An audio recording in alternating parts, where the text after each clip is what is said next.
bacaan Injil pemenungan kita. Bagi yang memegang kitab suci, dipersilakan untuk membuka Markus 10 dari ayat 46 sampai 52. Markus 10 ayat 46 sampai 52.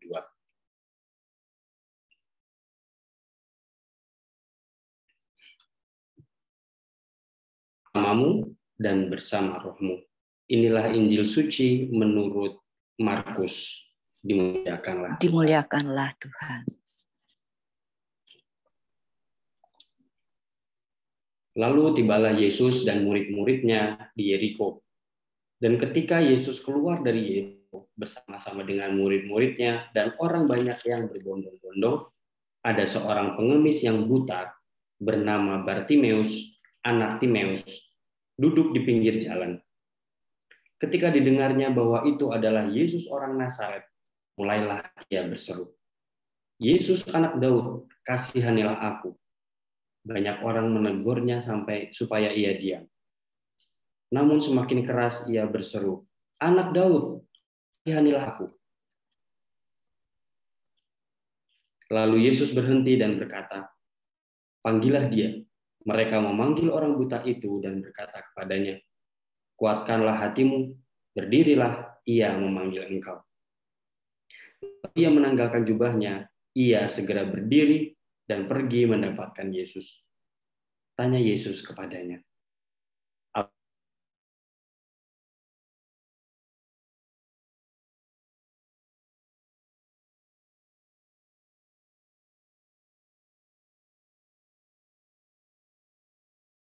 "Telah menyelamatkan engkau." Pada saat itu juga melihatlah ia, lalu ia mengikuti Yesus dalam perjalanannya. Demikianlah sabda Tuhan. Terpujilah Kristus. Marilah kita hening beberapa saat untuk mengendapkan bacaan Injil yang baru saja kita dengar. Barangkali ada 1-2 kalimat atau kata yang secara spontan mengesan bagi kita masing-masing.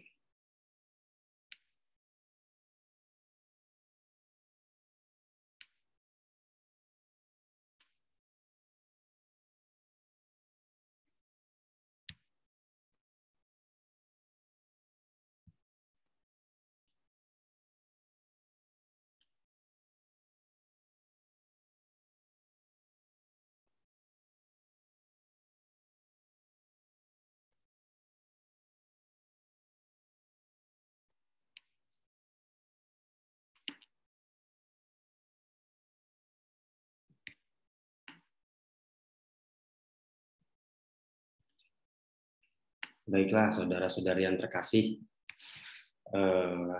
salam kenal dan selamat berjumpa.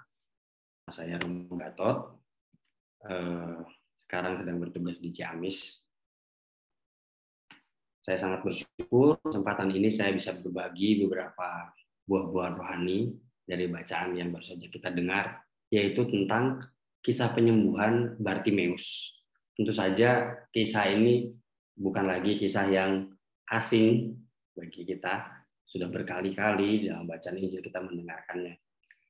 Saya akan membaginya dalam 3 poin.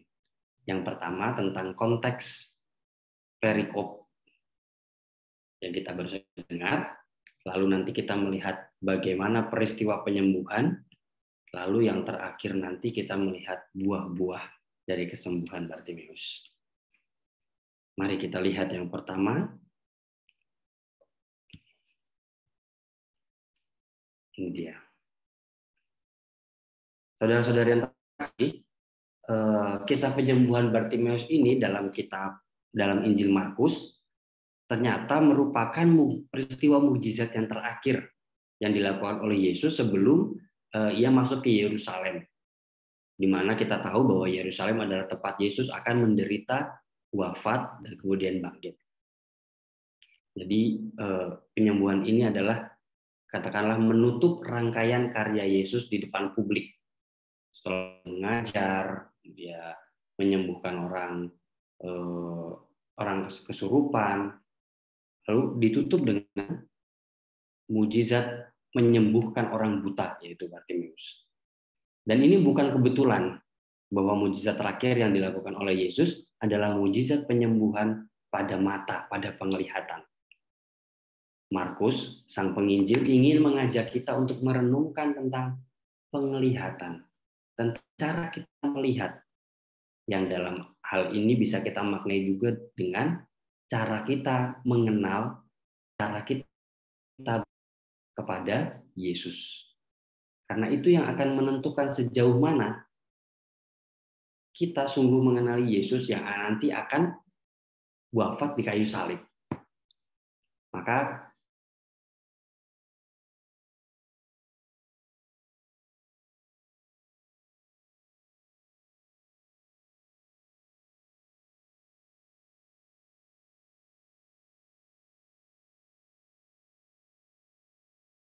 bukan di kayu salib itu.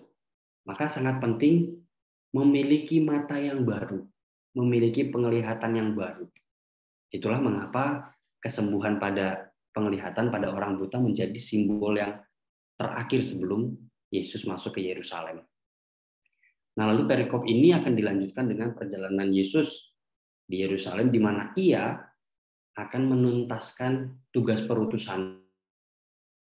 Jadi, sejak awal karyanya itu, Yesus mewartakan kerajaan Allah. Semua mukjizat pengajarannya itu ditujukan untuk mengatakan bahwa kasih Allah itu hadir di dalam kesembuhan, di dalam sabda-sabda bahagia, tetapi puncaknya adalah ketika ia nanti menebus dosa-dosa manusia di kayu salib. Nah, melalui sengsara dan wafat itulah Yesus menunjukkan dirinya yang sesungguhnya, yang sebenar-benarnya, yaitu dialah Putra Allah yang menghadirkan kasih Allah yang tak terbatas kepada manusia. Wujudnya apa? Kalau sebelumnya wujudnya itu adalah penyembuhan, sabda bahagia, kali ini wujudnya adalah penyerahan dan persembahan diri seutuh-utuhnya sampai wafat di salib. Maka penglihatan kembali menjadi penting supaya orang tidak kaget. Nah, yang dulu menyembuhkan banyak orang, memberi makan 5.000 orang, sekarang mati di salib. Nah, kalau orang tidak memiliki mata yang baru, seperti Bartimeus, mata iman, maka dia akan kabur seperti para murid. Nah, perikop sebelumnya itu bercerita tentang Yakobus dan Yohanes dan juga para murid yang lain yang bertengkar tentang siapa yang paling besar di antara mereka. Nah, ini justru menjadi kontras. Para murid yang bisa melihat, yang selama ini mengikuti Yesus, melihat semua mukjizat dan ajaran Yesus, ternyata belum memiliki mata yang didasari mata iman. Karena apa yang dilihatnya adalah Mesias dalam kacamata politik. Maka Yakobus dan Yohanes mengatakan, nanti kalau engkau sudah menjadi raja, taruhlah aku di sebelah kanan dan kiri. Karena dipikirnya raja ini adalah raja politik, raja di dunia. Padahal Yesus adalah Mesias rohani, membebaskan kita semua dari kuasa dosa. Peristiwa keributan ini menggambarkan kebutaan para. Maka ini menjadi kontras ya. Yang bisa melihat justru buta, tapi yang buta justru melihat iman. Nah, poin pertama yang menjadi bahan permenungan kita adalah bagaimana cara kita memandang, mengenali, dan beriman kepada Yesus.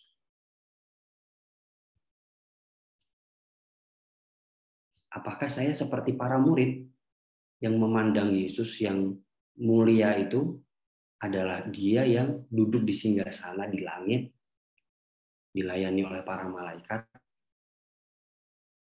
atau seperti Bartimeus, yaitu Mesias yang mau membebaskan kita, manusia, melalui jalan penderitaan. Nah, keduanya mungkin tidak bisa dipisahkan, tetapi kadangkala kita melewati bagian penderitaan ini loh. Nah, Padahal Yesus ketika masuk ke Yerusalem itu berjalan menuju puncak pewahyuan dirinya sebagai anak Allah, yaitu yang mau menderita demi keselamatan manusia. Bartimeus memandang Yesus sebagai pembebas jiwa sejati, menyelamatkan manusia dari keterpurukan dosa. Maka ungkapan yang diucapkan oleh Bartimeus apa? Tuhan, kasihanilah aku. Maka permenungan yang pertama, sekali lagi, bagaimana cara saya memandang Yesus, mengenal Yesus? Apakah sebagai pembebas politik atau sebagai pembebas rohani, Sang Mesias? Sekarang mari kita lihat peristiwa penyembuhan yang terjadi pada diri Bartimeus. Kebutaan, saya tidak tahu apakah di antara kita ada yang pernah mengalami kebutaan, tapi sekurang-kurangnya kalau tiba-tiba mati lampu saja, kita akan langsung mengalami bingung, kaget. Karena kegelapan atau kebutaan ini bukan sesuatu yang nyaman, bukan sesuatu yang menyenangkan. Nah, dalam kacamata rohani, kegelapan itu adalah ketidakmampuan melihat sang cahaya, yaitu melihat Yesus. Membuat seseorang merasa hidup jauh, tidak dikasihi oleh Allah. Maka dalam bacaan Injil kita mendengar Bartimeus itu duduknya di pinggir jalan, bukan di jalan di mana kerumunan orang berada di sana. Dia orang yang di pinggir, merasa jauh dari Allah.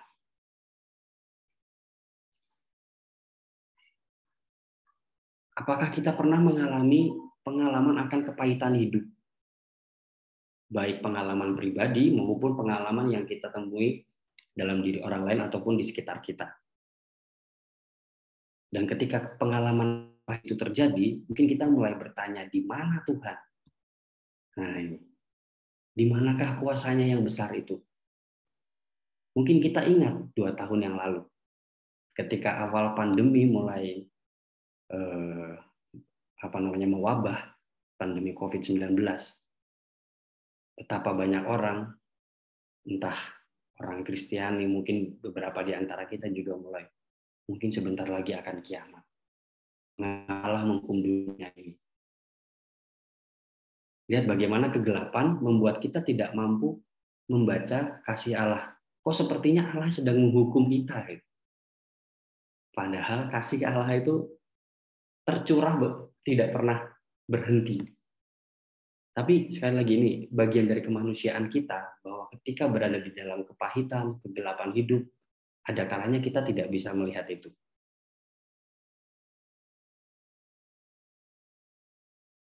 Nah, Bartimeus yang sedang duduk di pinggir jalan, yang jauh dari jalan utama itu, ketika didengarnya, ini kata-kata penting, saudara-saudari. Ketika didengarnya bahwa itu adalah Yesus orang Nazaret, mulailah ia berseru.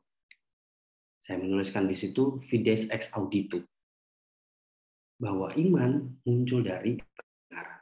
Mungkin di dalam kegelapan hidup kita tidak mampu atau belum mampu, masih berproses untuk melihat di mana sih sebenarnya Allah ini berkehendak dalam hidup saya.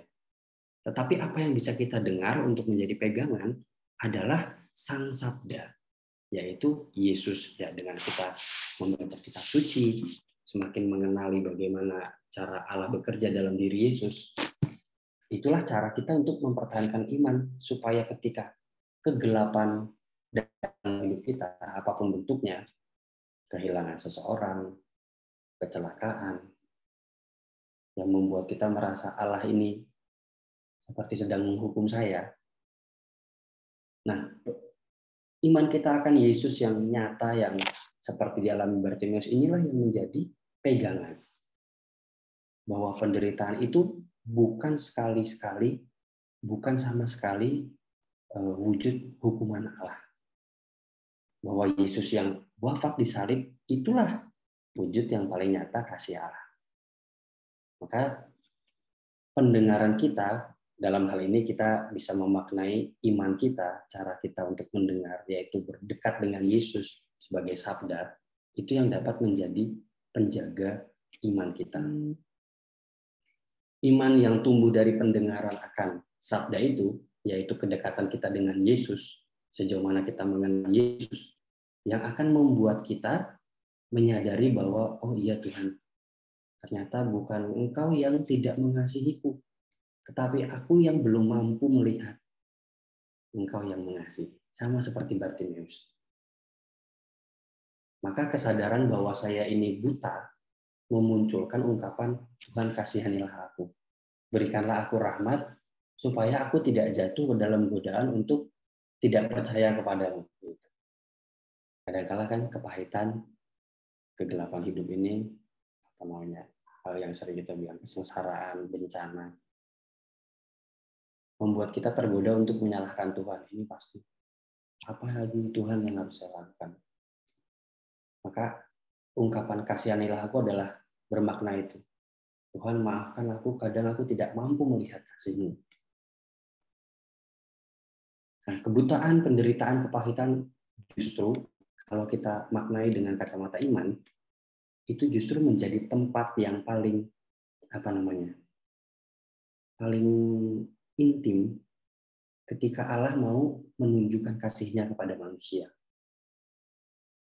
Kita ingat BKSN, temanya adalah terinspirasi dari peristiwa Yesus berjalan di atas air ketika badai. Maka air, badai, dengan Yesus itu berada di satu tempat. Tapi kadang kita hanya melihat badainya saja, tapi tidak melihat Yesus yang berjalan di atas air. Maka seperti itulah pengalaman pahit atau kenyataan pahit dalam hidup.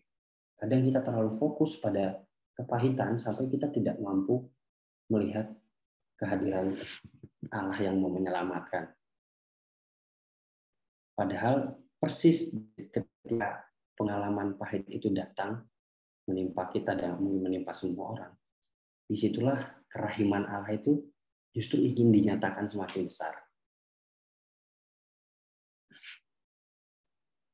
Kita mungkin pernah bertemu dengan seseorang yang ketika menghadapi masalah, lalu kita menyarankan, ayo coba bertekun di dalam doa.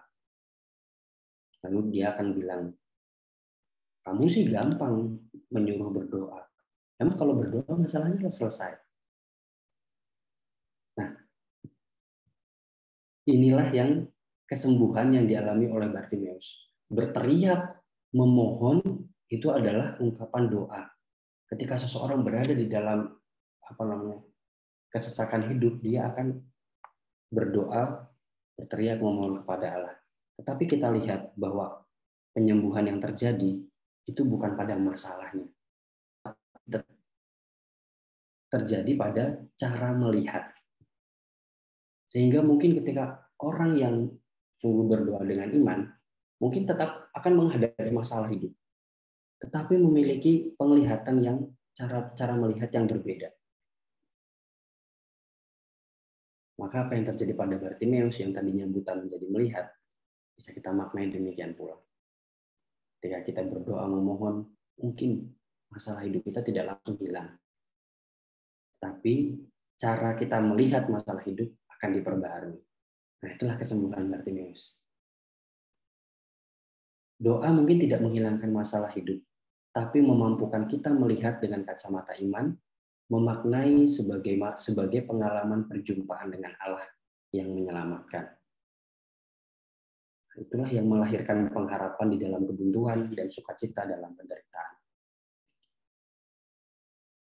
Pengalaman ini, kesembuhan, yaitu mengganti kacamata manusiawi ke dalam kacamata iman, ini penting untuk melihat Yesus yang sesungguhnya. Karena Yesus pun mengalami yang sama yang dialami oleh semua orang. Ketika berada di titik paling krusial, dia mau mati di kayu salib, dia tidak kehilangan iman dan tidak kehilangan kasih. Dia tetap taat dan tetap mengasihi manusia sampai selesai tugasnya. Maka mengapa sebelum ke Yerusalem simbol penyembuhan mata ini, supaya ketika salib itu datang, orang dapat melihat bahwa salib itu adalah jalan keselamatan, bukan penderitaan yang konyol seperti kematian para penjahat. Maka kita mendengar istilah in cruce salus.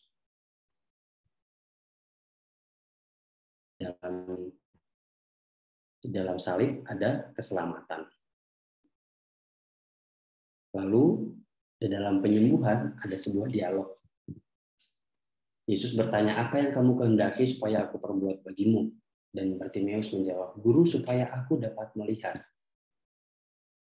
Lagi-lagi di dalam kegelapannya itu Bartimeus memohon sesuatu yang tepat. Bukan memohon seperti kepada pesulap, tolong hilangkan ini. Satu jentikan jari hilang semua masalah. Tetapi dalam kegelapan ini tolong bantulah aku melihat kasih kerahiman Allah. Nah, ini justru yang diharapkan oleh Yesus, diharapkan oleh Allah. Ketika kita datang dengan seluruh permasalahan hidup, menceritakan pergulatan hidup kita, datanglah memohon supaya saya bisa melihat Yesus yang berjalan bersama saya di dalam kegelapan ini. Maka berjalan dalam kegelapan pun aku tidak takut. Dasarnya apa? Dasarnya adalah perjalanan Yesus ke Yerusalem. Bahwa dia sendiri sudah menyerahkan nyawanya menderita demi saya. Maka buat apa saya ragu lagi? Tapi tentu saja ini adalah sebuah proses beriman. Kadang sungguh kemanusiaan kita sulit untuk mengimaninya sungguh. Tapi ya seiring berjalannya waktu dengan keteguhan itu akan tumbuh.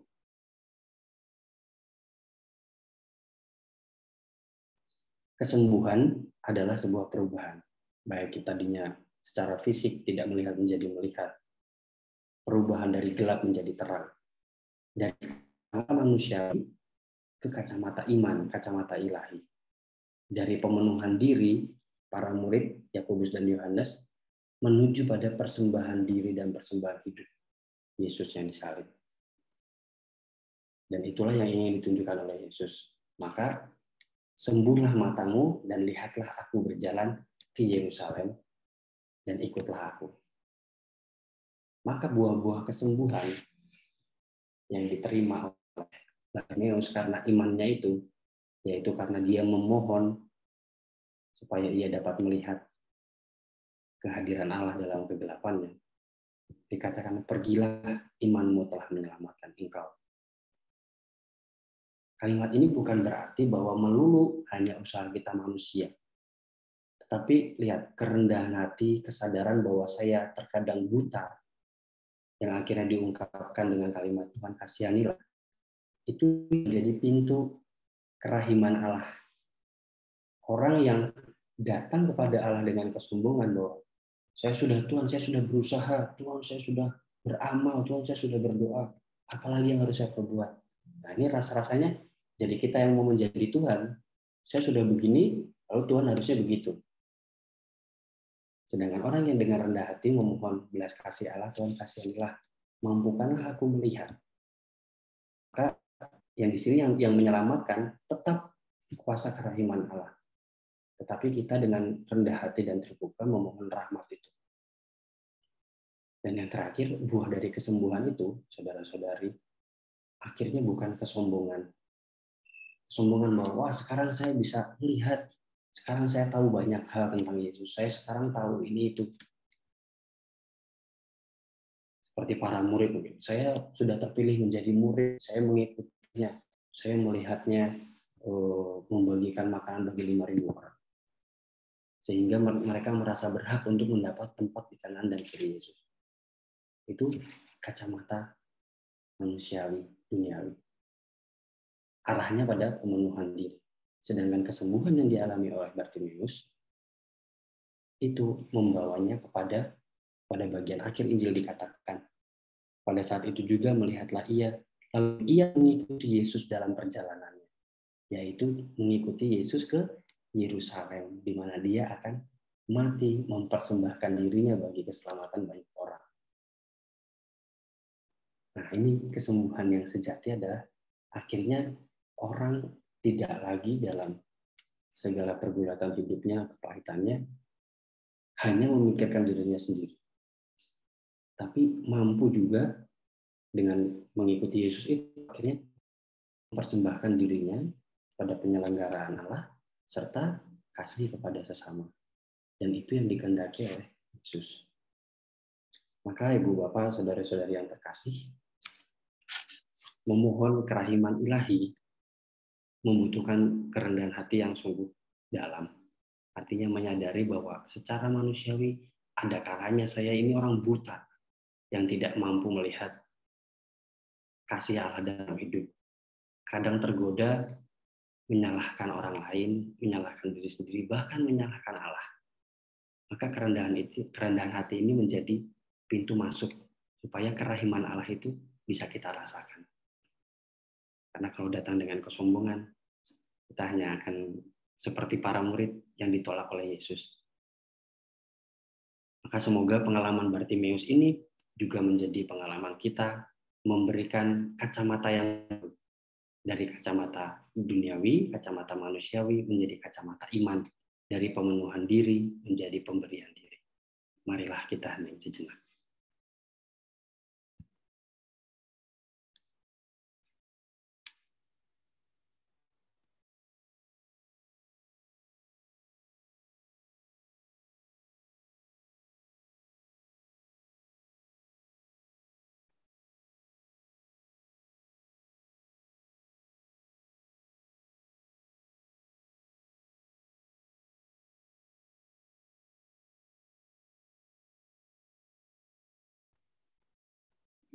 Kemuliaan kepada Bapa dan Putra dan Roh Kudus, seperti pada permulaan, sekarang, selalu, dan sepanjang segala. Terima kasih Romo Albertus Gatot Hendrastro atas renungan yang disampaikan kepada kami pada sore hari ini.